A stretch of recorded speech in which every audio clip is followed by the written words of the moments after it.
ठीक है, बिस्मिल्लाहिर्रहमानिर्रहीम। In the name of Allah the beneficent the merciful. अस्सलाम वालेकुम मेरे फिज़िकल दोस्तों और मेरे ऑनलाइन दोस्तों। तो वलीद साहब, मौके का फ़ायदा उठाते हुए, क्योंकि इस वक्त आप साथ हैं, तो आप इससे पहले क्लास ले चुके हैं, तो दोबारा लेने का कोई फ़ायदा?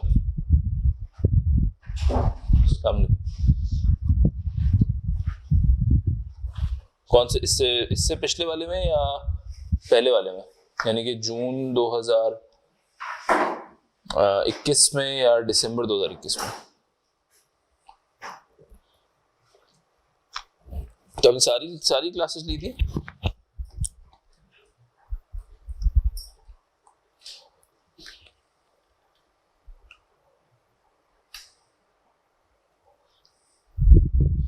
चलो शुरू करते हैं।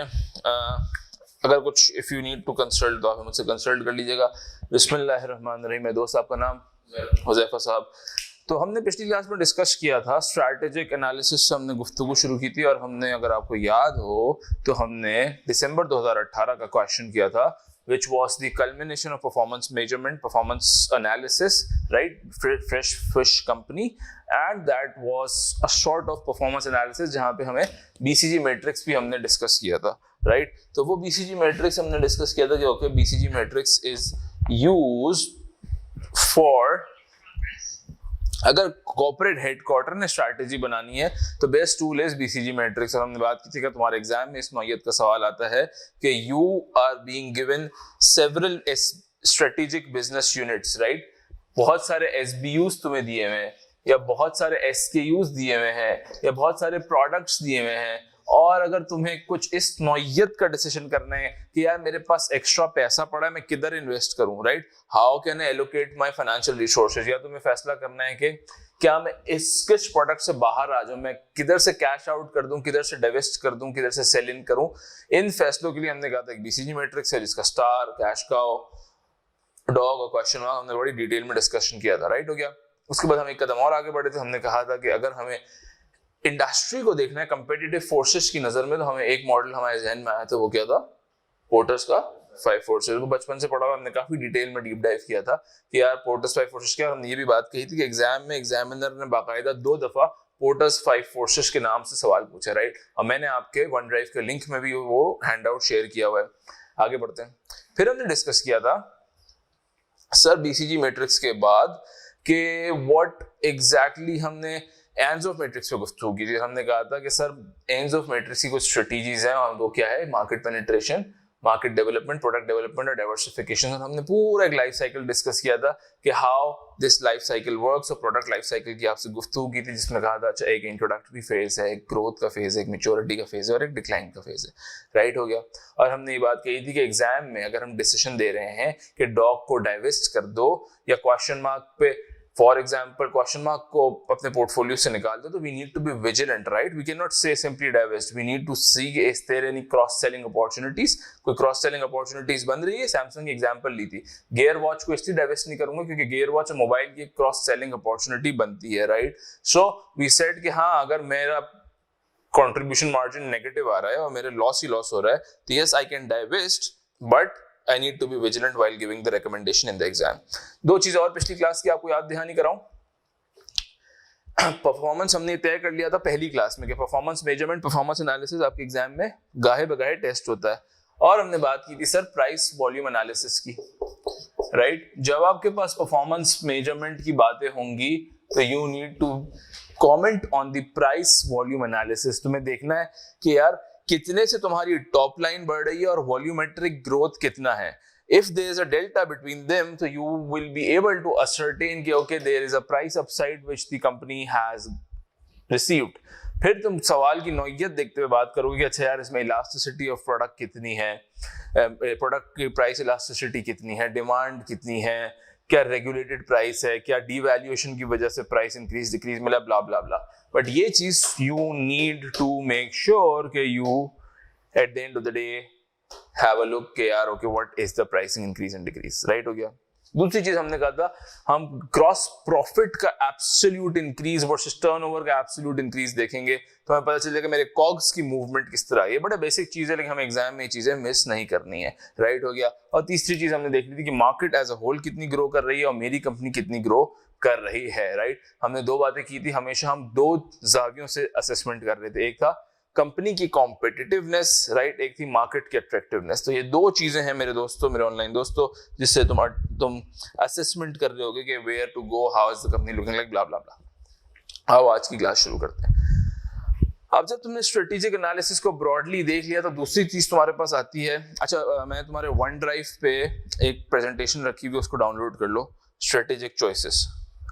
आपको पास भी लिंक है आपके पास, वो प्लीज डाउनलोड कर लो, आपको वो भी मिल जाएगा अभी। मेरे दोस्तों, ऑनलाइन दोस्तों, प्लीज स्ट्रेटेजिक चॉइसेस और एक MSA2 हैंडआउट, ये दो चीजें आ रही होंगी, वो डाउनलोड कर लो।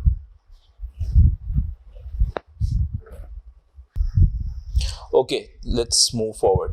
अब सर स्ट्रेटेजिक चॉइसेस में एग्जामिनर आपसे क्या पूछ सकता है, राइट। स्ट्रेटेजिक चॉइसेस में, अच्छा, this is very important feature of the exam, right. Examiner आपने देखा होगा अमूमन फॉरेन एक्विजिशंस की बात करता है, राइट। मुझे अपनी कंपनी को बाहर ले जाना है, फॉरेन ग्रो करने, कैसे कर सकता हूँ मैं? फ्रेंचाइजिंग तो मैं शायद, अगर मुझे मेरा ब्रांच नेटवर्क बढ़ाना है लोकली तो मैं फ्रेंचाइजिंग करूंगा। फॉरेन मुझे ग्रो करना है, कैसे करूंगा? वहां के लोकल को एक्वायर कर लेंगे। मुझे मलेशिया में कंपनी खोलनी, मलेशिया के लोकल को एक्वायर कर लूं या उसके साथ मर्ज कर लूं या कॉन्ट्रैक्ट कर लूं, लाइसेंसिंग अरेंजमेंट कर लूं, जॉइंट वेंचर कर लूं अच्छी भाषा में। अब ये सोचो एग्जामिनर क्या क्या पूछ सकता है इस सिनेरियो में तुमसे। एग्जामिनर तुमसे इस नौयत का सवाल देगा, टैक्स पूछेगा। वो पूछेगा यार this is the merger acquisition arrangement, tax की क्या इम्प्लीकेशन है। मोस्ट प्रोबेबली वो ग्रुप रिलीफ या ग्रुप टैक्सेशन पूछेगा कि भाई मैं 60% खरीद रहा हूँ, मैं 100% एक्वायर कर रहा हूँ। हाँ, तुम बोलोगे कोई फर्क नहीं पड़ता कि ग्रुप टैक्सेशन तो लोकली इनकॉर्पोरेटेड कंपनी में होता है, फॉरेन में नहीं होता। तो वो पूछेगा कि यार डिविडेंड पे किस तरीके की टैक्सेशन होगी, पैसा इधर से उधर कैसे आएगा, इधर। तो I am just trying to brainstorm, आज हमारी तीसरी क्लास। तो मैं तुम्हें तो स्ट्रेटेजिक चॉइसेस में एक चीज एग्जामिनर पूछेगा, इंटरनेशनल एक्सपेंशन, बाहर लेके जाना है। और क्या पूछ सकते हैं एग्जामिनर? एग्जामिनर लोकल एक्सपेंशन पूछ सकता है, लोकली करना है। तो तुम बताओ यार, अच्छा लोकल एक्सपेंशन के बहुत सारे तरीके हैं, इसमें फ्रेंचाइज एक तरीका है, ग्रोथ के बहुत सारे तरीके हैं, ग्रोथ स्ट्रेटेजीज है, राइट। तुम एग्जामिनर को बताओगे कि यार जॉइंट वेंचर एक तरीका है, लाइसेंसिंग अरेंजमेंट एक तरीका है, मर्जर्स एक तरीका है, एक्विजिशन एक तरीका है, राइट हो गया।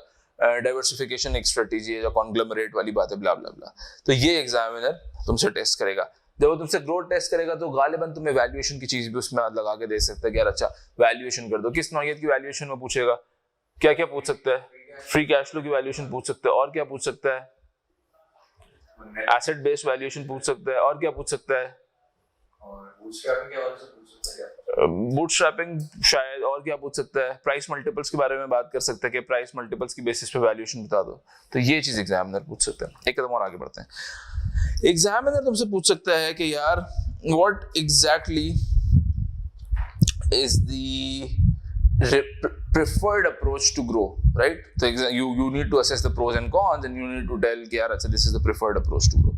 एक चीज एग्जामिनर तुमसे पूछेगा, उसी से मैं गुफ्तगू स्टार्ट करता हूँ, that's the suitability, acceptability, feasibility framework। ये एग्जामिनर ने माजी में पूछ चुका है। अच्छा मेरे दोस्तों, मेरे ऑनलाइन दोस्तों, ये माजी में पूछ चुका है और एक दफा उसने इस तरीके से पूछा, evaluate this given the suitability, acceptability, feasibility framework। लेकिन ये फ्रेमवर्क बहुत दफा अप्लाई होगा जब भी मैं स्ट्रेटेजिक चॉइसेस का काम कर रहा हूँ।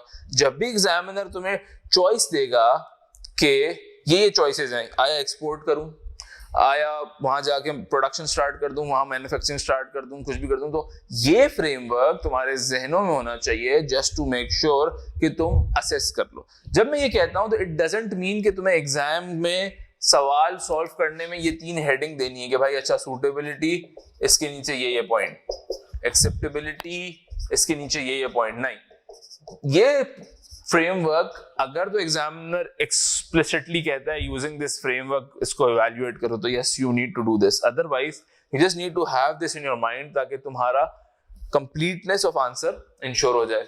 अब मैं तुम्हें बताता हूं दोस्तों ये फ्रेमवर्क है क्या, राइट? बड़ा सिंपल है। इसी से स्टार्ट करते हैं, फिर आगे गुफ्तगू करेंगे। सर सूटेबिलिटी आपके स्लाइड में शायद 5वें 6ठे पेज पे लिखा होगा सूटेबिलिटी। मेरे ऑनलाइन दोस्तों आपकी 6ठी स्लाइड होगी गालिबन, right. So when I talk about suitability, सबसे पहले मैं बात करता हूँ एक्सेप्टेबिलिटी की। एक्सेप्टेबिलिटी क्या है कि मेरे जितने स्टेक होल्डर्स हैं, क्या ये प्रपोजल उनके लिए काबिल कबूल है, राइट। एक्सेप्टेबिलिटी क्या है, मेरे फॉर एग्जाम्पल क्या मेरे शेयर होल्डर को ये ROI समझ आ रहा है, क्या मेरे शेयर होल्डर्स को ये जो मैं लोगों से एक्स्ट्रा शेयर होल्डर ले रहा हूं, उनकी शेयर होल्डिंग डाइल्यूट कर रहा हूं, क्या वो इससे खुश हैं। फॉर एग्जाम्पल क्या गवर्नमेंट की लेजिस्लेशन मुझे अलाउ करेगी यहाँ पे पावर प्लांट लगाने को। फॉर एग्जाम्पल क्या टैक्स अथॉरिटीज जो कि मेरा स्टेक होल्डर है वो खुश हैं। और कौन कौन से स्टेक होल्डर्स हैं मेरे, सही है, क्या बैंक मुझे करने देगी, क्योंकि मेरा तो बैंक के एग्रीमेंट है कि कोवेनेंट है, तो मेरी फॉर एग्जांपल करंट रेशो खराब हो जाएगा, क्या बैंक मुझे काम करने देगी। और सर मेरे कस्टमर, क्या मेरे कस्टमर, अगर मैं इस ब्रांड को एक्वायर कर रहा हूं तो क्या मेरे कस्टमर खुश होंगे मुझसे, या देयर इज अ चांस कि customer might switch to my competitor, right. There is a chance कि कस्टमर मेरे कॉम्पिटिटर के पास चले जाएं। Okay, what else. सरकार हमने बात की, क्या गवर्नमेंट खुश होगी कि गवर्नमेंट मुझे काम करने देगी, राइट। मेरे सप्लायर्स, मेरे डिस्ट्रीब्यूटर्स, मेरे vendors, blah blah blah. So acceptability में what you tend to respond to the examiner कि how is the stakeholder management looking like. अगर एग्जाम में तुम्हें कहता है इवैल्यूएट दिस पर्टिकुलर स्ट्रैटेजी, तो तुम्हारे जहन में होनी चाहिए कि अच्छा इस स्ट्रैटेजी में मेरे ये स्टेक होल्डर्स हैं, और how will these stakeholders react. Will this strategy be acceptable to X number of stakeholders? If yes, okay, you will do the comment. If no, then you will do the comment. But this should be in your zehn. Now comes suitability. Suitability में what do you say? अच्छी भाषा में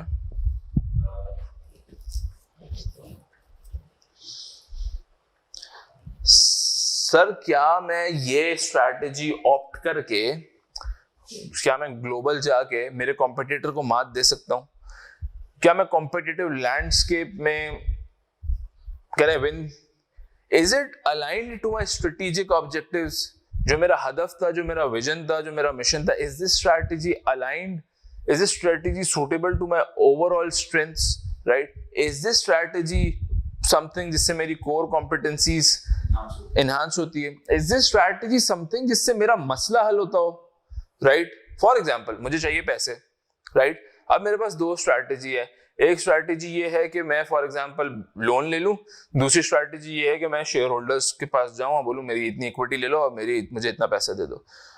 अब शायद मेरे लिए loan लेना इतना फीजिबल नहीं होगा, क्योंकि मुझे लोन को रीपे करना होगा और मेरे पास प्रिंसिपल रीपेमेंट के वक्त कैश जनरेशन नहीं होगी, क्योंकि मैं एक स्टार्टअप हूं। मैं एक ऐसी एग्जांपल दे रहा हूं। तो मेरे लिए अच्छी स्ट्रैटेजी ये है कि मैं इक्विटी इंजेक्शन कर दूं। तो एग्जाम में मैं लिखूंगा कि यार दिस पर्टिकुलर स्ट्रैटेजी और approach is not suitable given the fact कि मेरा ये मसला हल नहीं हो रहा। तो याद रखना, जब सूटेबिलिटी की बात करोगे तो is it actually solving your problem, जो तुम्हारा मसला है, यानी कि जो स्ट्रेटेजिक एनालिसिस करके तुमने मसले को आइडेंटिफाई किया है, क्या वो चीज तुम्हारा मसला हल कर रही है। तीसरी चीज फिजिबिलिटी, वो क्या होती है फिजिबिलिटी, क्या मेरे पास वो सकत है एग्जीक्यूट करने की, क्या मेरे पास एग्जीक्यूशन कैपेसिटी है। फॉर एग्जांपल SSGC कहता है कि मैं जो हूं अपनी बिलिंग जो है वो QR कोड पे करूंगा, आज नहीं होती QR कोड पे, वो कहता है मैं QR कोड करूंगा, डिजिटल बिल करूंगा, ब्ला ब्ला। क्या SSGC के पास वो टेक्निकल कैपेसिटी है ये काम करने की, क्या उसके पास वो मैन पावर है ये काम करने की, राइट। फॉर एग्जांपल एक इंस्टीट्यूशन कहता है कि मैं 3D टेक्नोलॉजी को लेके आऊंगा, हाँ यार इससे क्या होगा, कंपटीशन में जीत जाऊंगा, दिस इज सूटेबल, हाँ मुझे प्रॉफिट्स भी बनेंगे, दिस इज। लेकिन यार मेरे पास आज मैन पावर ही नहीं है, अब लेट्स से मैं कर सकूं, मैं कहता हूं PwC कहती है मैं ब्लॉकचेन में अपनी पेमेंट्स लूंगा, PwC ग्लोबल ने लेना शुरू कर दिए, एक्सेप्टेबल है, हाँ PwC ग्लोबल को कोई एतराज नहीं, शायद गवर्नमेंट को एतराज है, अभी लीगल नहीं हुआ, क्वेश्चन मार्क। सूटेबिलिटी, हाँ यार मुझे दुनिया की सबसे अच्छी फर्म हो, मुझे टॉप पे रहना है, सूटेबल है, लेकिन क्या मेरे पास कैपेसिटी है पाकिस्तान के पास, मुश्किल है। सो मेरा समझाने का मकसद ये है कि जब तुम रिकमेंडेशन दोगे तो ये तुम्हारे पास जब तक तीनों टिक नहीं बैठेंगे तो तुम रिकमेंडेशन नहीं दे सकते। यानी कि तुम उसको रिकमेंड उसी वक्त करोगे जब ये चीज भी टिक हो, ये चीज भी टिक हो, ये चीज भी टिक हो। ये दोनों चीज उमूमन टिक होगी, लेकिन यहाँ पे गड़बड़ होगी क्योंकि तुम्हारे पास वो कैपेसिटी नहीं है, वो रिसोर्सेज नहीं है, तुम वो रिसोर्सेज अरेंज नहीं कर सकते। तो अगर ये रॉन्ग हो गया तो तुम फिर रेकमेंड करोगे कि based on this you are not able to execute this particular strategy, इसलिए ये स्ट्रैटेजिक ऑप्शन तुम रेकमेंड नहीं कर रहे, राइट। यहाँ पे ऐसा होगा कि कुछ स्टेक होल्डर्स खुश होंगे, कुछ ना खुश होंगे, तो यू विल सी कि व्हिच आउटवेज व्हिच, किस कौन तगड़ा है, राइट, पलड़े में कौन भारी है, and then you will decide, and this is suitability, right, हो गया। तो मेरे दोस्तों अब हम जो आगे गुफ्तगू करने जा रहे हैं, we will be keeping in mind this framework to devise our overall strategy, और हम इस फ्रेमवर्क के तहत गुफ्तगू को आगे कर रहे होंगे, राइट। तो आई एम प्रीटी श्योर यहाँ तक हम क्लियर है। कोई सवाल हो तो पूछे मेरे ऑनलाइन दोस्तों, वरना हम आगे बढ़ेंगे। मेरे ऑनलाइन दोस्तों एक दफा दोबारा बता दूं, मेरे वो दोस्त जो रिकॉर्डिंग में इस्तिफादा हासिल कर रहे होंगे, जब भी स्ट्रैटेजिक इवैल्यूएशन का सवाल आए इस फ्रेमवर्क के तहत सॉल्व करने की जरूरत नहीं है। ये फ्रेमवर्क दिमाग में होना चाहिए जस्ट टू इंश्योर कंप्लीटनेस। और अगर एक्सप्लिसिटली पूछे तो ये फ्रेमवर्क यूज करेंगे हम। जी sir, any question? Otherwise let's move forward. Ibrahim साहब,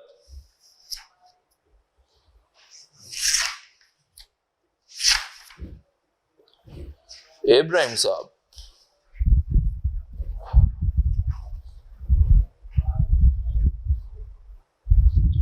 okay, let's do one thing before moving forward. हम एक क्वेश्चन इसी का करते हैं। मैंने आपके वन ड्राइव पे एक क्वेश्चन रखा हुआ है। आई जस्ट वांट के ये क्वेश्चन से आप थोड़ा फेमिलियर हो जाएं और इस नौयत के क्वेश्चंस एग्जाम में हमसे पूछे भी जाते हैं। ये लीजिएगा प्लीज। मेरे दोस्तों एक आपके पास वन ड्राइव पे पड़ा है MSc2 हैंडआउट के नाम से, वो प्लीज आप ओपन कीजिएगा।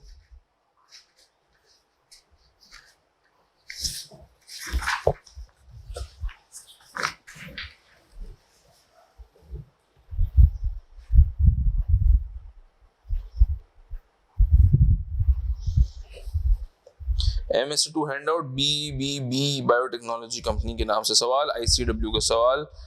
लेट्स थिंक थ्रू और फिर इसको आंसर करते हैं। The key takeaway from this question would be how to draft. 15 marks का सवाल है ये। आपको क्वेश्चन मिल गया ऑनलाइन दोस्तों, राइट।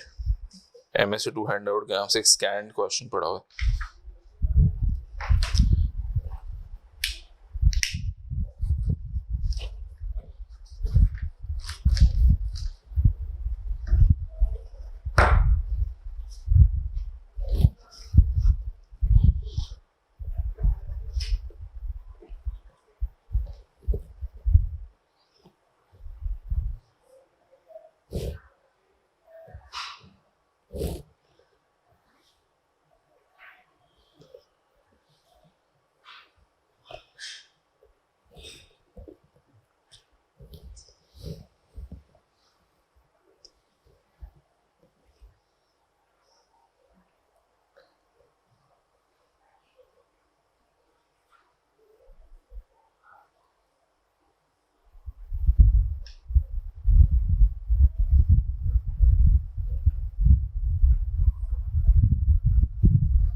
सर आप ICW की बुक से प्रेफर करते क्यों? सर मैं मान कंफ्यूज हूं कि मैनुअल लूं या ना। स्टडी टेक्स्ट वाला? हां, रिवीजन किट की तो ले लो जिसमें क्वेश्चंस हैं। जहां प्रैक्टिस वो जरूर ले लो। मैनुअल में यार ये है कि अगर क्लास ले रहे हो तो ना लो, नहीं ले रहे हो तो ले लो। क्योंकि सर मुझे नहीं इतना टाइम होगा अपनी। आपके और कितने पेपर्स हैं? मेरा लॉ MSc1 MSc2 ये लॉ में तो काफी टाइम लग जाएगा ना। सब्सटेंशियल टाइम नहीं लगेगा। हाँ, और MS1 अगर आपको प्रैक्टिस है FFR की। हाँ, MS1 I don't think it will be an issue, but MS2 की मुझे ये कि क्लासेस कम से कम हो तो अगर ड्राफ्ट आप कंफर्टेबल हो ना करने में तो MS2 भी कोई टेंशन नहीं है। अगर आप क्लास ले रहे हो तो ना लो, नहीं ले रहे हो तो ले लो, दैट्स द सिंपल आंसर। मैं वैसे ज्यादातर क्वेश्चंस आपको रिवीजन किट से कर रहा हूँ और सिंगापुर के कुछ पास्ट पेपर्स होंगे, सॉरी श्रीलंका के, तो ये 2 होंगे। इससे तो मैं सिर्फ 4-5 ही करूँगा। मैं तो शुरू की क्लासेस में जाए, मैं सिर्फ एक रिदम बनाने के लिए, रस्ट दूर करने के लिए कर रहा हूँ। तो अब आप आंसर ड्राफ्ट में शुरू करें, मुझे चेक भी करा दें। चलें जी, स्टार्ट करते हैं। सर पहली स्ट्रैटेजी, क्वेश्चन क्या है?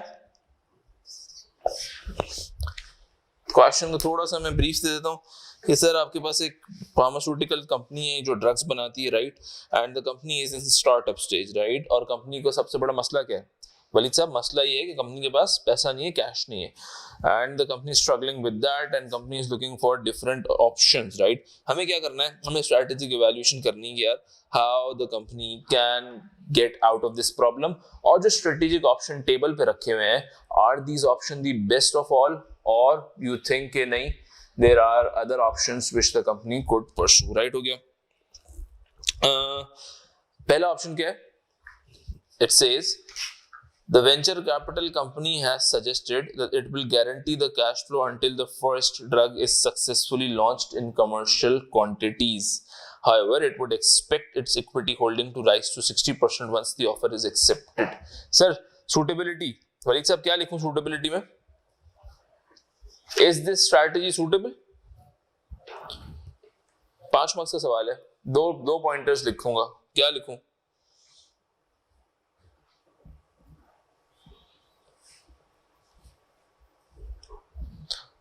हुज़ैफा साहब ये सूटेबल है? सर अगर हम लोग सिर्फ एक ऑब्जेक्टिव को ध्यान में रखते हैं कि launch of our first drug, तो उस सिचुएशन में सूटेबल है बिकॉज़ ये option will guarantee that you successfully launch your. मुझे ओवरऑल बताओ एग्जाम में क्या लिखोगे? मतलब आई कांट बी डाइसी कि यार अगर मुझे I need something rock solid. So मैं जो लिखने जा रहा हूं, ये लिखने जा रहा था कि the financial support by the venture capital will result in containment of cash flow problems, which would eventually result in realization of the launch of our first product, which is the primary objective of the company. Is the primary objective the launch of the first product only? So, फिर वापस से अगर हम लोग listing की बात करें तो लिस्टिंग कम सेकंड, बिकॉज़ अगर आप पहले प्रोडक्ट्स ही लॉन्च नहीं कर पा रहे हैं, ठीक है, तो आप आगे लिस्टिंग की तरफ कैसे जाएंगे? ओके, सो प्राइमरी ऑब्जेक्टिव आपका यही है कि आप कमर्शियली वायबल हो, and to be commercially viable you need to roll out your products in the market. Okay, और उसके लिए जरूरी है। चलो ड्राफ्ट करते हैं, वलीद साहब ड्राफ्ट करते हैं। देखिएगा पहली बात आपने ये करी हुज़ैफा साहब, BBB's main weakness is shortage of cash, right? Injection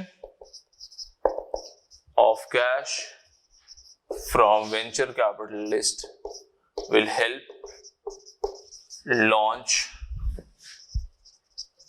first drug which could eventually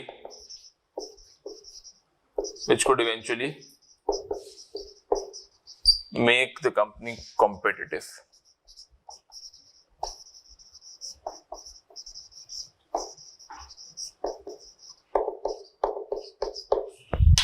Right? Now this is not the complete answer, right? हमें दूसरा पहलू भी लिखना है। दूसरा एस्पेक्ट क्या है? दूसरा एस्पेक्ट ये है, अगर हम अच्छा जो वैल्यूएशन ऑफ होल्डिंग की बात है वो हम एक्सेप्टेबिलिटी में लिखेंगे। एक्सेप्टेबिलिटी में लिखेंगे। वो स्टेक होल्डर्स का मसला है। कितने स्टेक होल्डर्स इस सवाल में? इसमें 3 मेजर फाउंडर्स। नहीं, फाउंडर्स एक स्टेक होल्डर है, और फिर आपके जो करंट एम्प्लॉइज हैं, लवली और VC है, वेंचर कैपिटल, 3 स्टेक होल्डर्स हैं, इनकी बात बाद में करेंगे। और बताओ इसमें क्या मसला है? इसमें कुछ बात तो क्लियर नहीं है कि यहाँ तक मुझे लगता है कि फर्स्ट प्रोडक्ट की लॉन्च तक कैश फ्लो की liquidity issues, okay, but there is no commitment के बाद में पहले प्रोडक्ट के बाद the venture capital will assist in okay, so that's the मसला। दूसरी आपने होलसम इसको दिया। मैं हमारी स्ट्रेटजी होगी, हम थोड़ा कंसाइज करके लिखेंगे। विल ट्राई टू कम्युनिकेट पूरा एग्जामिनर को, लेकिन कोशिश करेंगे थोड़ा कंसाइज राइटिंग करें ताकि हम अपने टाइम में मैनेज कर दें, राइट। तो मैं सिर्फ ये लिखूंगा भाई, लॉन्गर टर्म फंडिंग रिक्वायरमेंट,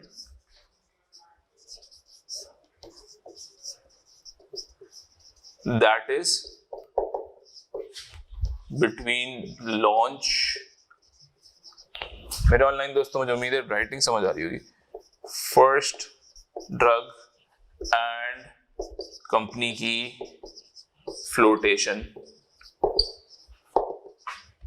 में नॉट बी मेट। मैं इसको 4 लाइन में भी लिख सकता था, I have tried to keep it concise. तो मैंने बता दिया ओके दिस, ये मसला हल कर रही है, लेकिन दिस इज द मसला which is yet to be answered. Conclude करो, ये तुम सूटेबिलिटी की बात कर रहे हो, राइट हो गया।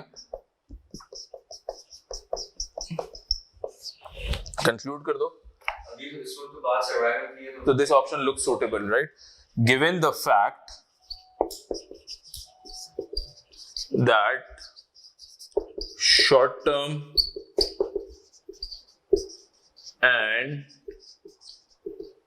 medium term funding requirements are met, this option is suitable, right? So this is how you draft an exam, right? Story building बहुत जरूरी है जाने मन मेरे दोस्तों। Unless you don't build the story or unless you don't show both the sides of the picture, examiner हमसे राजी नहीं होता, right? So इस एग्जाम के पास करने की एक important trick is story building, right? Acceptability,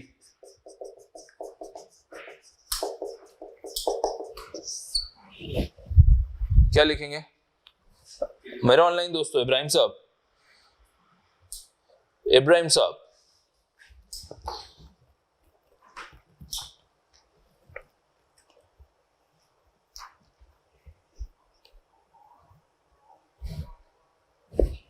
founders को किस एक्सेप्टेबल है ये इब्राहिम साहब?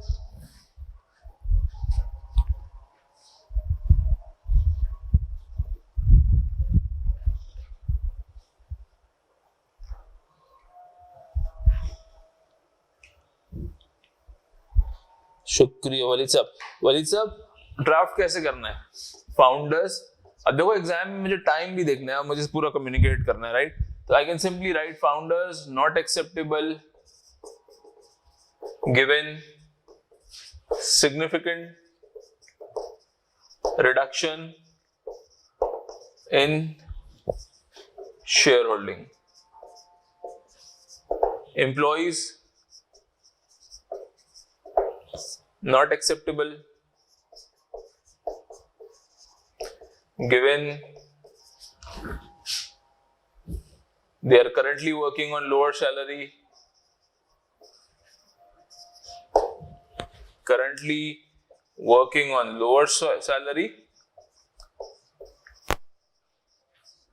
with an incentive of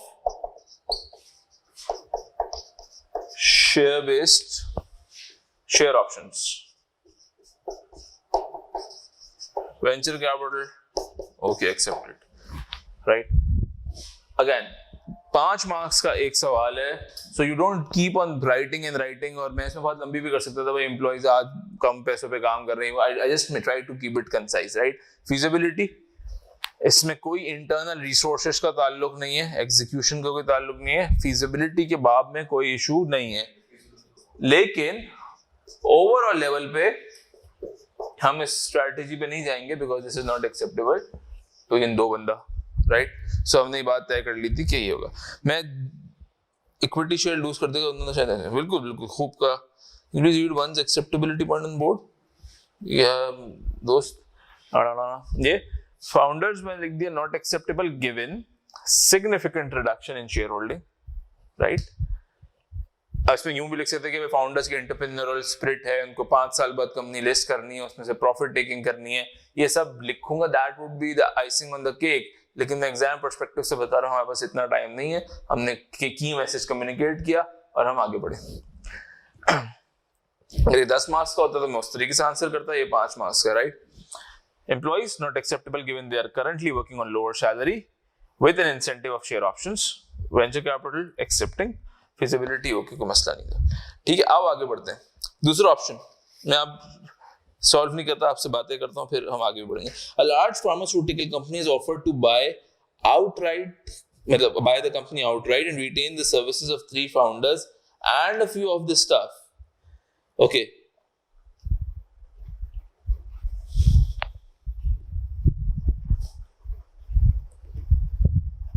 क्या लिखेंगे इसमें? So suitability की बात अगर करें तो suitable तो ये भी होगा because now the liquidity problems are the problems of the large pharmaceutical. Suitability की 2 डेफिनेशन थी मेरे दोस्त।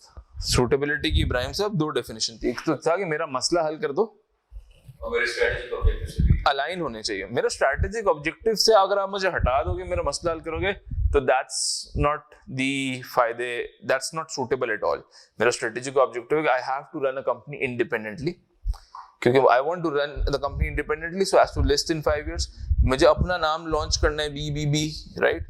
So that probably is not, given the fact that this is solving the masla of the short-term cash injection, but since strategic objectives से align नहीं है, या उसको अच्छी भाषा में कहते हैं strategic fit नहीं है, तो हमारे लिए ये suitable नहीं होगा, right हो गया। Just adding to your definition of suitability। अच्छा, फिर आपके पास acceptability में क्या बात है? ये acceptability नहीं होगा। किसको? If you talk about the founders वापस से उन्हीं रोल में चले जाएंगे जो मतलब वो पहले भी सीनियर, मतलब आप नौकर बना रहे हो एक इंडिपेंडेंट बिजनेसमैन को, तो that's not a good thing. Venture capitalist का क्या ख्याल है आपके पास? वेंचर कैपिटलिस्ट को इशू हो सकता है बिकॉज़ उसके अरेंजमेंट से उसकी 50% की होल्डिंग में क्या इंपैक्ट आता है। वेंचर कैपिटलिस्ट भी खुश नहीं होगा। एक वजह और भी है, वो क्या होगी? स्टाफ में ये नहीं पता होगा कौन सा staff will be retained and कौन से scientist will be let go. Employees में there will be frustration, there will be मतलब because there's a possible layoff of the employees, that's an issue, right? और venture capitalist already मुझे offer दे चुका है कि मैं 60% ले लूंगा, तो this shows the fact कि venture capitalist is interested in my venture, right? He won't be happy, right? So this is how you see कि यार अच्छा suitable, acceptable, feasible कैसा है। आखिरी वाला, another biotechnology company is offered to enter into a merger with BBB. The company has also been established for 7 years and has one drug which will be launched in 6 months. However, of the 4 of other potential drugs it has in development, none are likely to be commercially viable for another 5 years. The company would expect the 3 founders to stay with the newly merged company, but feel a rationalization of combined staff would be needed.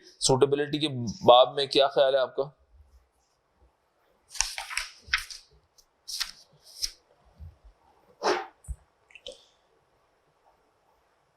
इसमें तो suitable हिसाब से होना चाहिए because आपका कोई strategic objectives के drift नहीं हो रहा। जो दूसरी बायोटेक्नोलॉजी कंपनी है उसको 7 साल ही हुए हैं, so it's not like they are coming to get the bigger fish out from you. अच्छा, हुज़ैफा कह रहा है मेरे दोस्तों ये सूटेबल है बिकॉज़ ये शॉर्ट टर्म कैश इंजेक्शन का मसला हल कर रहा है और आपका कोई स्ट्रेटजिक ऑब्जेक्टिव में मिस अलाइनमेंट नहीं आ रही है। मेरे ऑनलाइन दोस्तों कोई एनी अदर थॉट?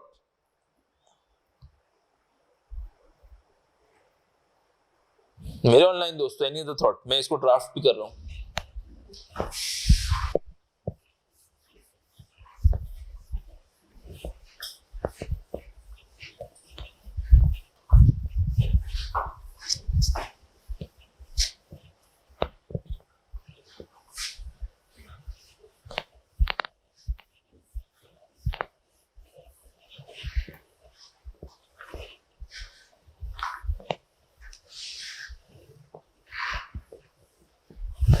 मेरे ऑनलाइन दोस्तों कोई और सोच आपकी? वलीद साहब, इब्राहिम साहब, थोड़ा तो सोचें।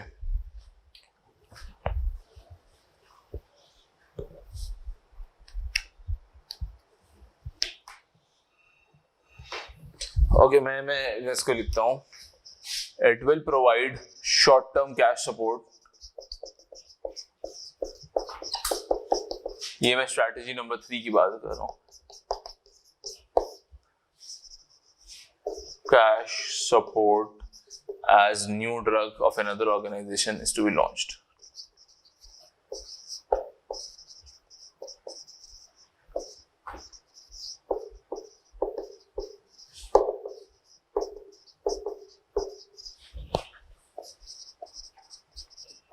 एक मसला है मेरे दोस्तों सूटेबिलिटी में, हम ऐसे लिखते हैं एग्जाम में, however, अब बता दो क्या है इब्राहिम साहब?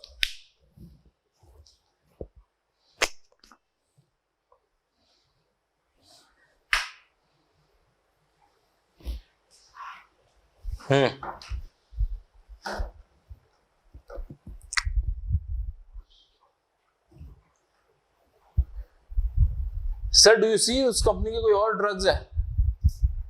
सर वो हम एक्सेप्टेबिलिटी में लेके नहीं जाएंगे। एज इन अगर हम ये वाली जो बात है कि उनके और कोई ड्रग्स ऐसे नहीं है which can be commercially viable for up to 5 years, ये बात so what's the issue? issue ये है कि is it, do you feel that the other company is doing piggybacking? Do you feel that the other company possibly might not have the same strength and competency?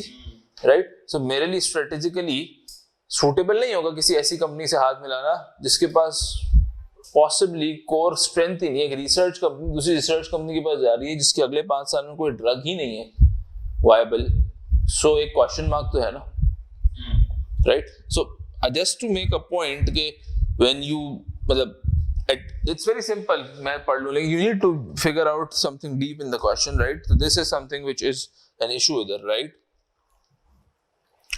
So however, other company might not have similar competencies given there are only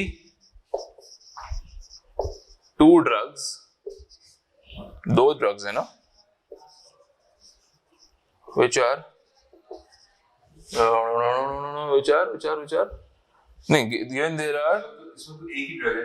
are no commercially viable drug in the pipeline for next 5 years, there are no commercially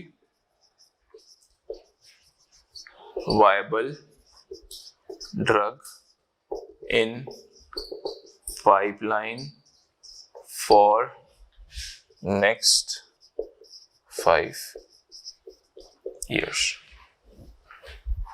right हो गया।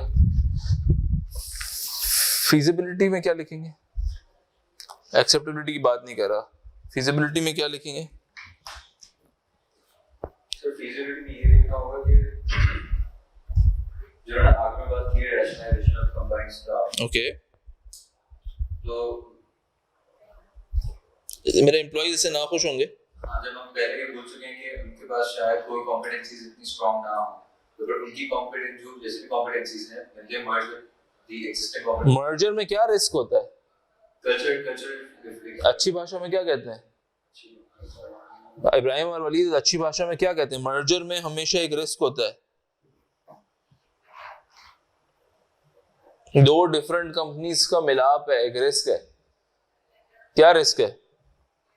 Cultural clash नहीं, हाँ अच्छी भाषा में I love you, integration का risk, right? So there is a risk of the integration of the systems, right? इसको आप केस से कनेक्ट करो। देखो हमें पता है इंटीग्रेशन का रिस्क है, अब केस से कनेक्ट करो। एक बायोटेक्नोलॉजी कंपनी है जिसका काम है रिसर्च, इंटीग्रेशन का रिस्क होता है मर्जर में, यहाँ पे क्या मसला होगा? यहाँ पे होगा कि रिसर्च के मामले में ओपिनियंस डिफरेंट होंगे। लव यू, कितनी सिमिलर आर&डी दोनों की, या तुम कह सकते हो रिसर्च प्रैक्टिसेस कितनी सिमिलर है, आर&डी की प्रैक्टिसेस कितनी सिमिलर है, दैट्स द रिस्क। देखो तुम एग्जाम में ये भी लिख सकते थे कि भाई मर्जर कर रहा हूँ, फिजिबिलिटी का मतलब क्या होता है? एग्जीक्यूशन ना। इसमें फिजिबिलिटी में तुम लिखोगे इंटीग्रेशन का रिस्क है, मर्जर कर रहा हूँ सिस्टम के इंटीग्रेशन का रिस्क है। ठीक है, और कितनी इजीली एग्जीक्यूट होती है। लेकिन यहाँ पे इंटीग्रेशन के बजाय अगर तुम ये लिखते हो how similar the research practices are, this is something which is the icing on the cake. मेरे दोस्तों, मेरे ऑनलाइन दोस्तों, मेरे रिकॉर्डिंग दोस्तों, जब तक तुम ये वाली कला नहीं सीखोगे तो इस पेपर में मुश्किल हो जाती है, राइट। तुम्हें केस से कनेक्ट करना होता है कि यार how similar the practices are, right. So this is the point जो कि मैं आपसे करना चाह रहा हूं। मुझे उम्मीद है आप मेरी बात को समझ रहे होंगे, राइट। ये आप रखिए, इससे फायदा होगा।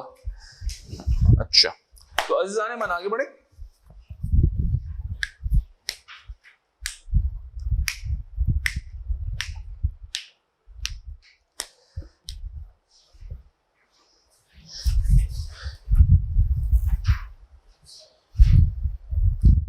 ओके, लेट्स थोड़ा सा आगे बढ़ते हैं और आप अपनी स्लाइड्स पे आ जाएं प्लीज।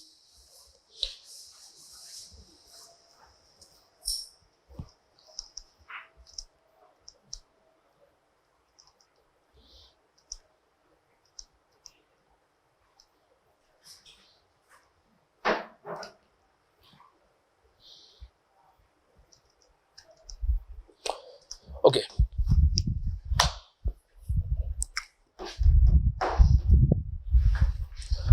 मेरे दोस्तों अगले 5 मिनट आपको मुझे चाहिए, फिर हम एक सवाल करने की और कोशिश करेंगे।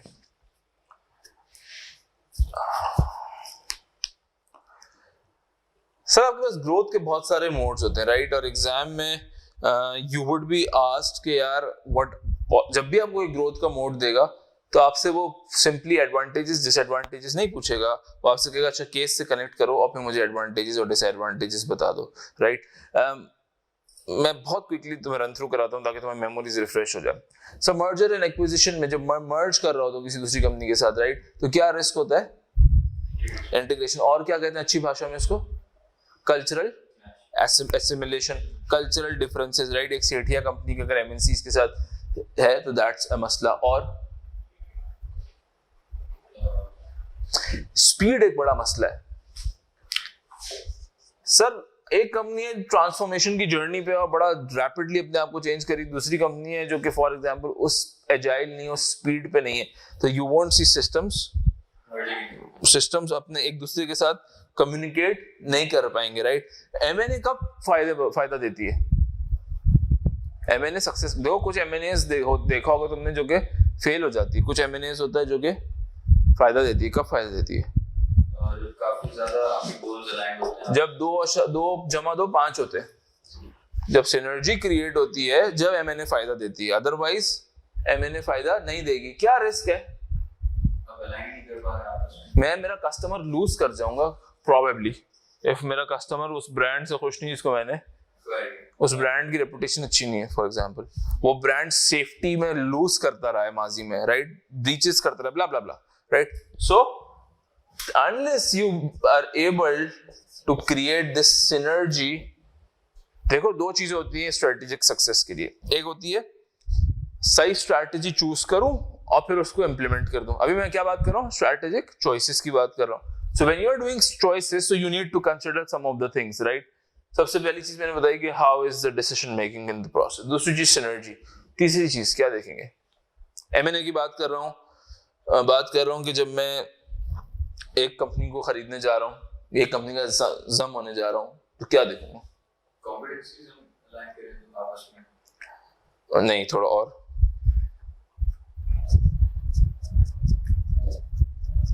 जितनी वो बातें आ गई फाइनेंशियल टेक्निकल।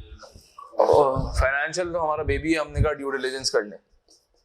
अच्छा, अब बात निकल ही गई है तो थोड़ा दूर तक ले जाते हैं। ड्यू डिलिजेंस कर लें। कौन सी ड्यू डिलिजेंस कर लें भाई? फाइनेंशियल वायबिलिटी की ड्यू डिलिजेंस कर लें। क्या देख लें? मतलब एग्जाम में पूछ सकते हैं ड्यू डिलिजेंस करनी, क्या देख लें? उसमें फिर तो मतलब काफी ज्यादा चीजें देख लें, मसलन टैक्स की लायबिलिटीज देख लें, और फिर आप कंटिंजेंट क्लेम्स देख लें, लीगल लायबिलिटीज देख लें, और वारंट्स पे क्या इम्पैक्ट आ रहा है आपका,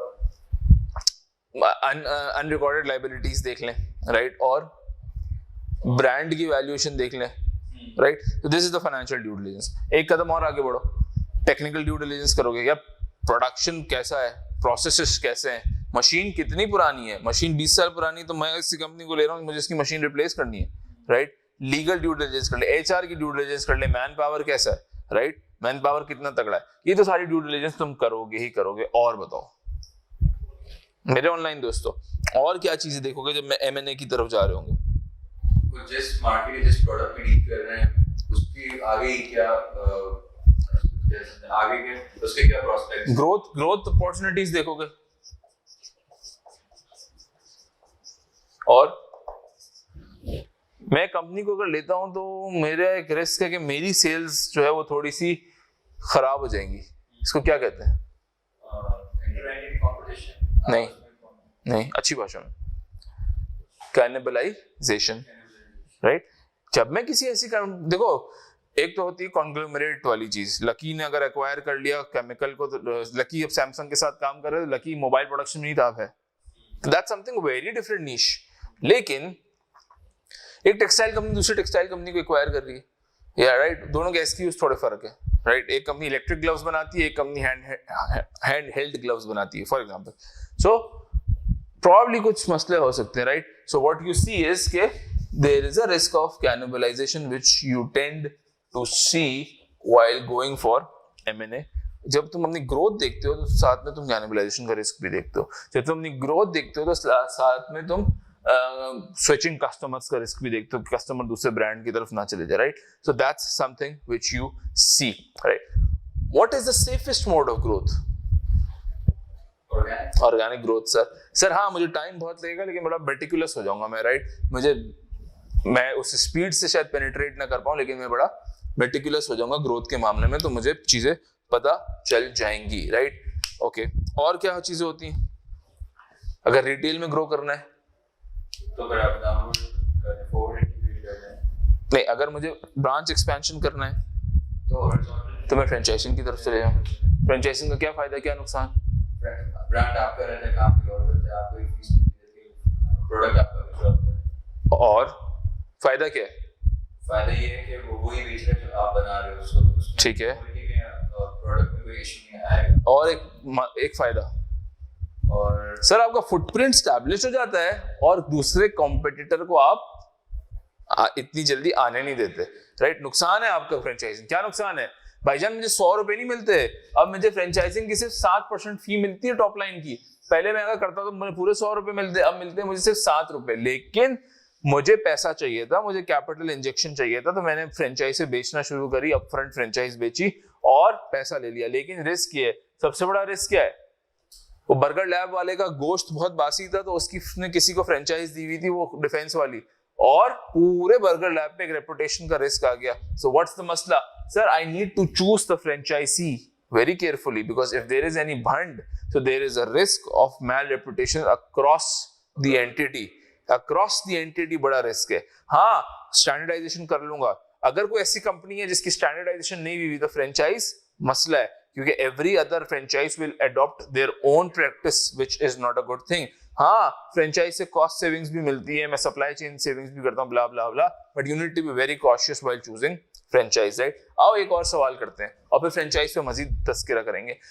MSA 2 की वर्कबुक मेरे दोस्तों आपके पास भी अगर आप डाउनलोड कर ले, मेरे पास उसका वो नहीं है अभी। MSA 2 की वर्कबुक है?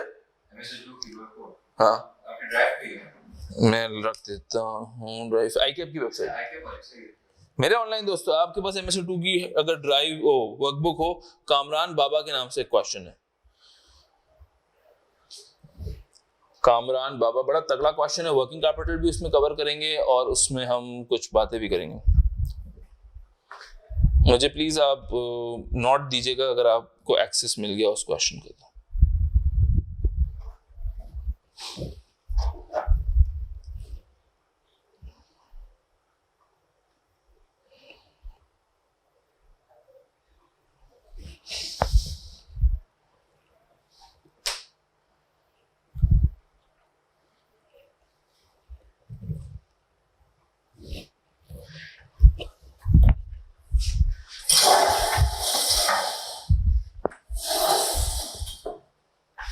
आपको मिल गया? हाँ, क्वेश्चन मिल गया? क्वेश्चन में डाउनलोड कर सकते। मेरे ऑनलाइन दोस्तों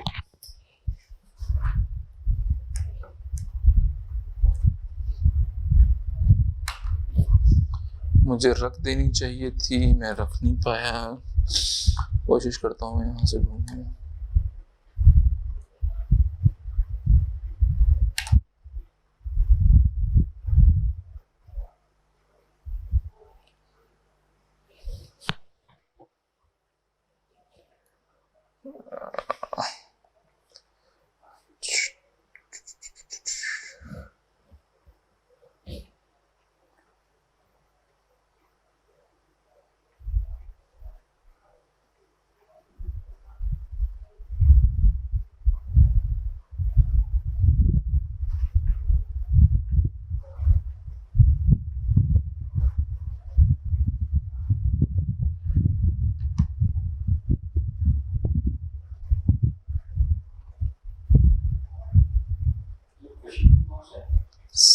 सेवन most probably। कामरान बाबा ग्राफ ऑफ के नाम से, ग्राफ ऑफ।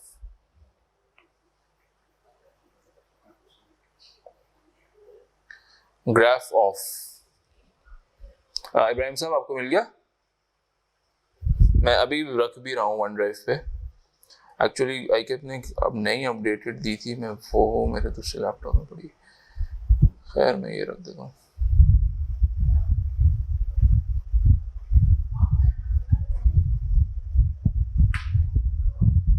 ग्राफ ऑफ मिल गया आपको? मेरे ऑनलाइन दोस्तों आपको मिल गया?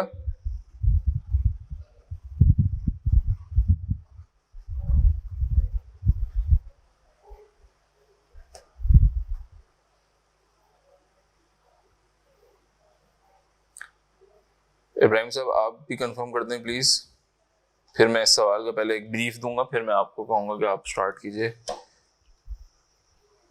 Thank you.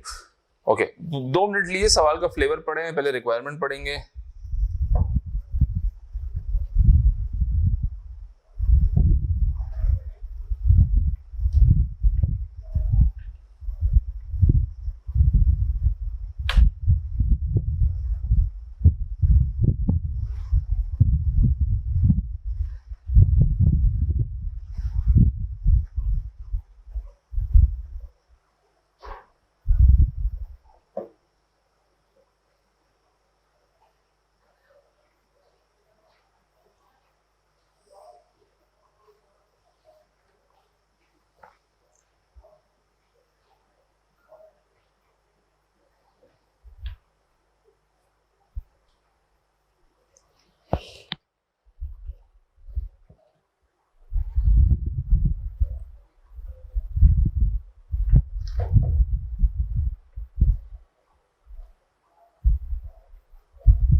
क्वेश्चन नंबर कौन सा?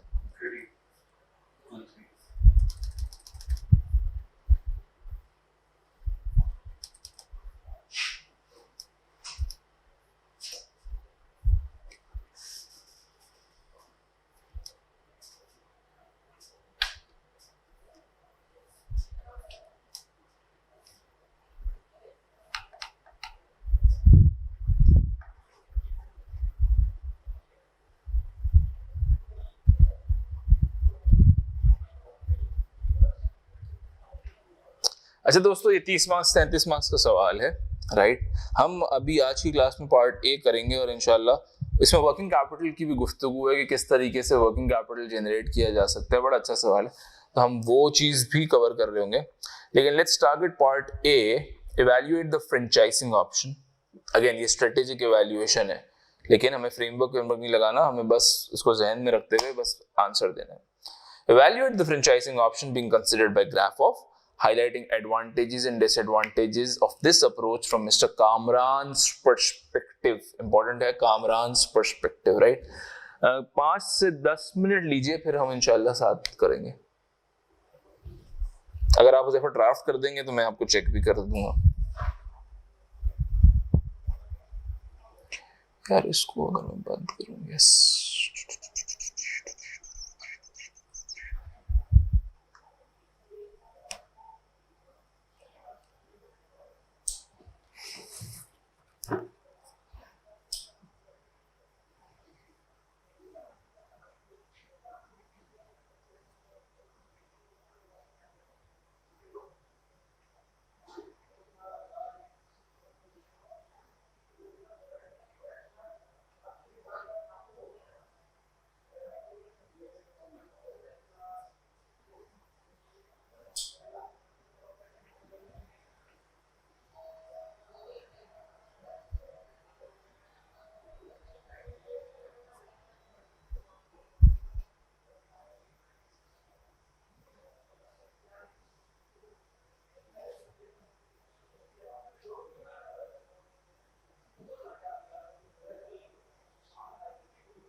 वलीद साहब, आप अगर मुझे अपना स्क्रीन शेयर कर दें या मेरे व्हाट्सएप पे भेज दें तो मैं आपको फीडबैक दे दूंगा.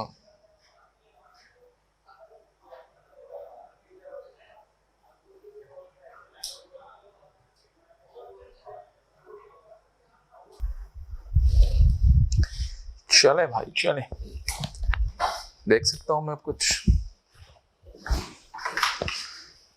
दूसरा पॉइंट में शेयर होल्डिंग के बारे में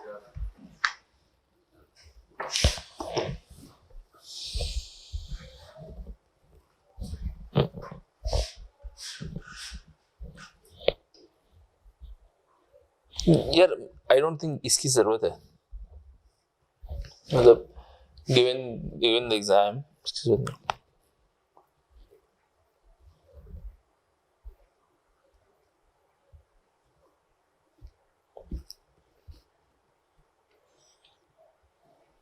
दूसरा पॉइंट में शेयर होल्डिंग का लिख रहा था कि he wants to be the sole shareholder, तो फ्रेंचाइजिंग रीजन से उसकी शेयर होल्डिंग में कोई इंपैक्ट नहीं आएगा और उसकी एक्सपेंशन भी इंश्योर होगी. एक्सपेंशन कैसे इंश्योर होगी?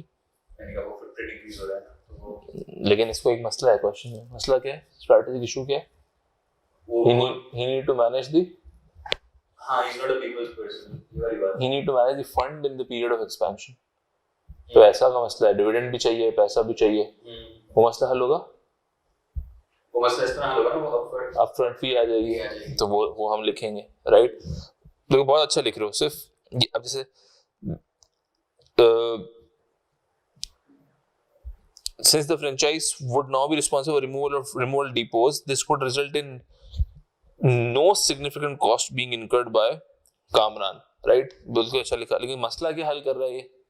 उसके पैसे बचने. अच्छा, hence funds being managed, right? What I'm trying to say कि तुम क्वेश्चन से लिंक कर रहे हो, राइट? क्वेश्चन में मसला दिया था, तुमने बिल्कुल अच्छा इसको आइडेंटिफाई कर दिया हल.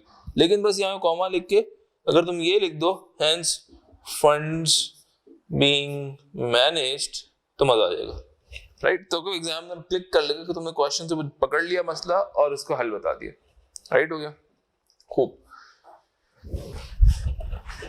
मेरे ऑनलाइन दोस्तों आ जाए.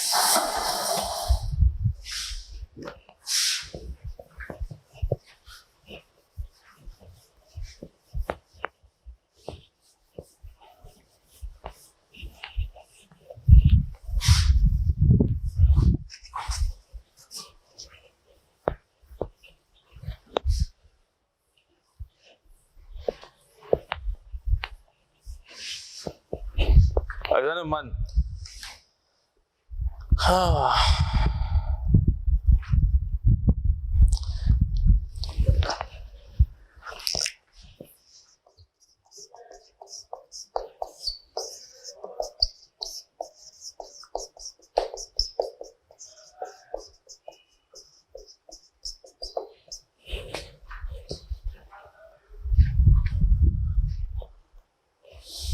सर मैं क्वेश्चन बड़ा सिंपल है, राइट?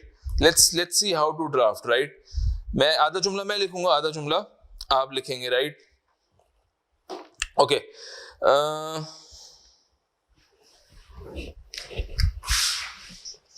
the substantial advantages लिख रहा हूं, the substantial upfront fee being received from franchisees, जुमला मेरे ऑनलाइन दोस्तों जुमला दे दें।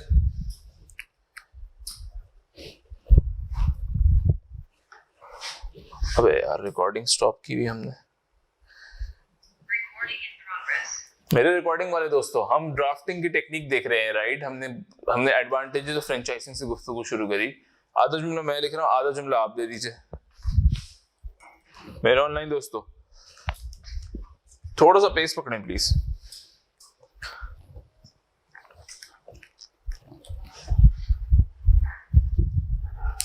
वलीद साहब,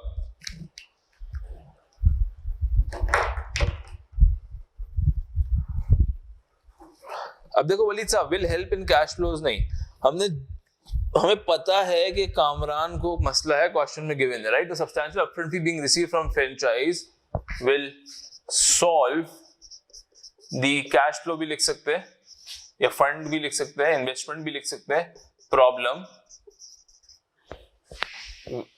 during the period of expansion. Question में यही मसला था।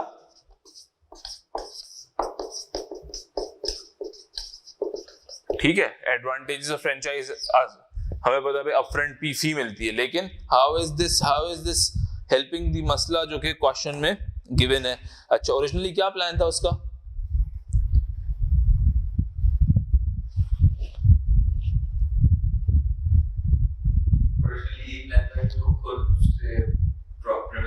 लीज करेगा, राइट? सो अब फ्रेंचाइजिंग का क्या फायदा है? वो लोग लीज करेंगे। तो मैं लिखता हूं the growth of the company या graph of would be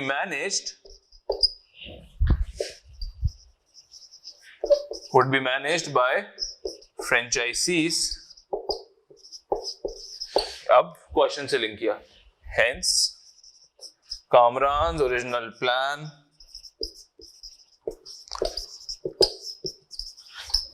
of leasing premises would be implemented in spirit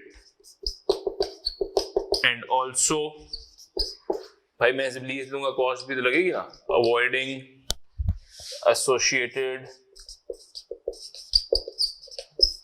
cost.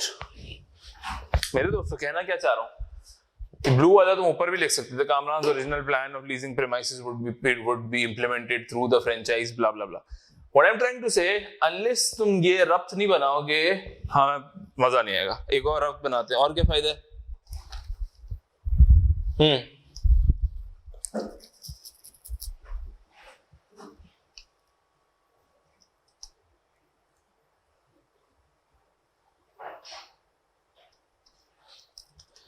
Question में गिवन है एक मसला यार, क्वेश्चन में गिवन है मेरे दोस्तों। आधा मैं लिखता हूं, आधा आप लिखिएगा। अब मैं लिख रहा हूं, देखो वो समझो, ये जनरल बात होती है, ब्लैक में ये स्पेसिफिक बात होती है। जनरल बात लिखता हूं, French under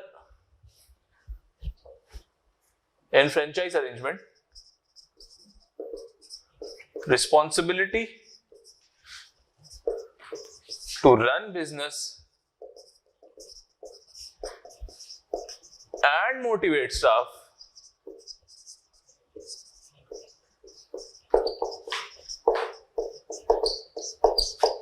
rest with franchisee।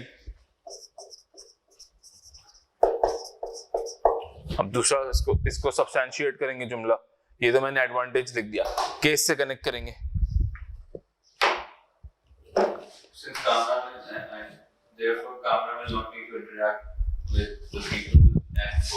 This option would allow Kamran, to avoid staff handling issues, या avoid people management.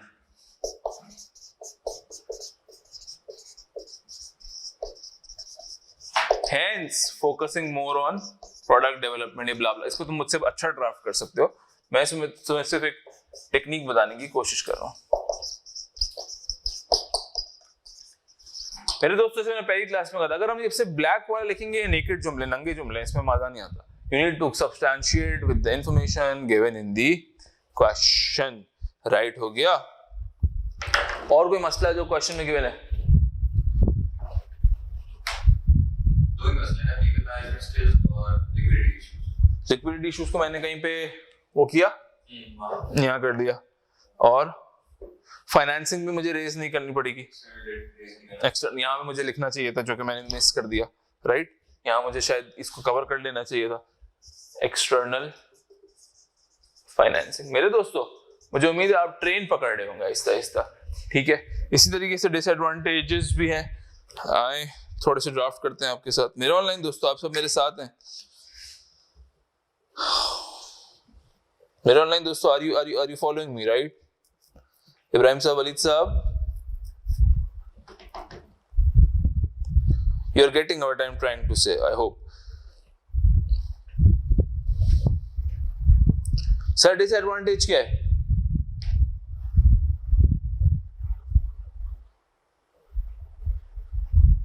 सर ये फ्रेंचाइजी काफी सिमिलर है जो ये इक्विपमेंट एम्पोरियम के साथ. नहीं, वो हम, अच्छा एक और बात. मेरे दोस्त हुज़ैफा ने कहा इक्विपमेंट एम्पोरियम की बात करी. हुज़ैफा, हम जब सवाल करेंगे ना, हम पांचों पढ़ लेंगे, ABCDE. हम ये देखेंगे यार, ऐसा ना जो बी में इसने मांगा वो हम ए में लिख दें.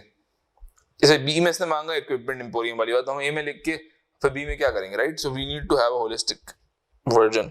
अच्छा, फ्रेंचाइज कब कामयाब होती है? जब प्रोडक्ट आपके ब्रांड लॉयल्टी, जब ब्रांड लॉयल्टी नहीं, ब्रांड विजिबिलिटी बहुत बेहतर है. लोगों को पता होगा तो फ्रेंचाइजी पैसा डालेगा कि यार अच्छा ये ब्रांड जो है लोग जानते हैं, मैं अगर इसको यहाँ पे खोलूंगा KFC तो चलेगा. राइट, यहाँ पे क्या मसला है? ब्रांड विजिबिलिटी इतनी ज्यादा नहीं है. तो इसको लिखें. राइट, इसको ड्राफ्ट कर देते हैं. मिटा रहा हूं ये.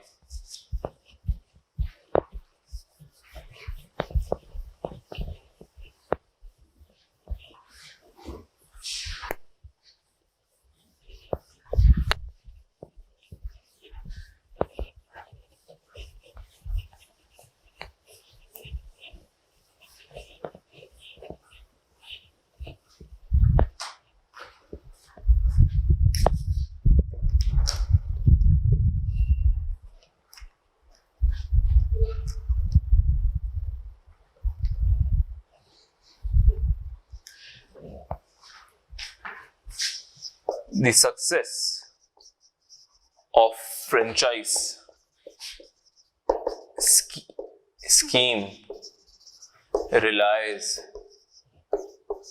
heavily on branding. ये मैंने लिख दिया भाई, जनरल बात. फिर Kamran has failed to build a highly visible brand.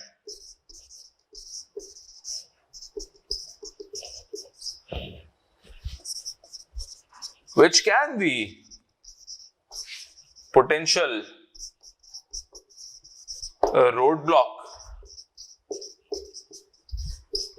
in love you attracting potential franchise. इसी मार्क्स मिल गए. एक और लिखते हैं. हाँ बताओ.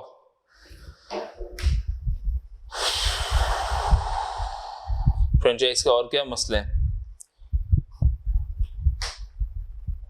सर कामरान का जो प्रोडक्ट था वो एक सिर्फ इक्विपमेंट नहीं बेच रहा, वो उसके प्रॉपर एक सर्विस प्रोवाइड. सही है, सही है. और उसकी ट्रेनिंग की जरूरत है. जरूरी नहीं है कि जो ट्रेनिंग कामरान प्रोवाइड कर पाए वही ट्रेनिंग फ्रेंचाइजी भी दे सके. ओके, तो इसको अब अच्छी भाषा में लिखते हैं. अब मैं उल्टा चल रहा हूं, अब मैं पहले लिखता हूं केस से कनेक्ट करता हूं। Given the sophisticated nature of product,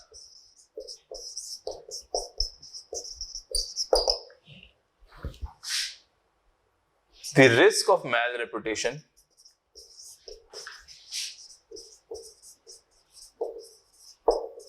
in case of inappropriate service is high.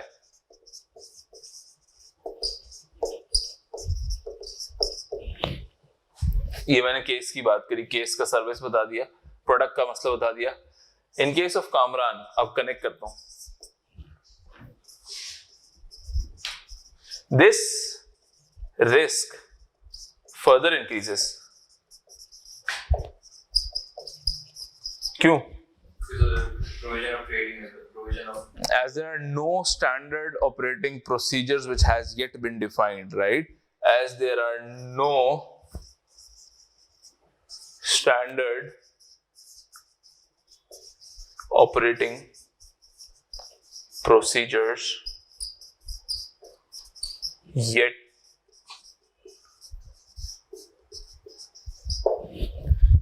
मेरे दोस्तों अज़ीज़ान मन, ये देखो, ये मैंने पूरा ब्लू से लिखा है। रीजन बीइंग, यहाँ मैंने कोई जनरल बात नहीं करी कि जरूरी नहीं थी। मैं तुम्हें एक बात ये कहना चाह रहा हूँ कि मेरे बातों से ये नहीं अखज़ कर लेना हर जुमले में जनरल प्लस स्पेसिफिक का कॉम्बिनेशन होता है ना। I can be completely specific at times, probably मुझे कुछ नहीं मिल रहा, I can be completely general, लेकिन उमूमन MSc2 के पेपर में तुम्हें एक लिंक मिलेगा केस से। तो व्हाट आई डिड, इधर मुझे पूरा का पूरा लिंक मिल रहा था, मुझे कोई जनरल बात करने की जरूरत नहीं थी, आई जस्ट बिल्ड इट। पहला जुमला, स्टोरी बनाना जरूरी है, स्टोरी बनेगी, सर्विस का मसला, फिर मैंने लिंक करा। डायरेक्टली ये लिखता मजा नहीं आता, रब्त नहीं बनता, राइट हो गया मेरा ऑनलाइन दोस्तों। आई होप हम ड्राफ्टिंग की टेक्निक्स सीख रहे होंगे। अगर आपका कोई सवाल नहीं है तो आपसे मैं इजाजत का तलबगार हूँगा, इंशाल्लाह मिलेंगे नेक्स्ट क्लास में। गालिबन कल रखी है इसने, ठीक है। लिमूनी इजाजत का तलबगार है। कल इंशाल्लाह कामरान ग्राफ ऑफ के सवाल से शुरू करेंगे, फिर हाँ 12 बजे रखी है उसने मैसेज में, देखो 12 से 2:30 रखी है कल इंशाल्लाह ग्राफ ऑफ के सवाल, और फिर स्ट्रेटेजिक चॉइसेस पे गुफ्तगू करेंगे, वर्किंग कैपिटल पे गुफ्तगू करेंगे, और फिर अपने बेस को आगे बढ़ाएंगे। तो मैं आपसे इजाजत लेता हूँ, खुदा आपका हामी व नासिर, इंशाल्लाह मुलाकात करते हैं, खुदा हाफिज़।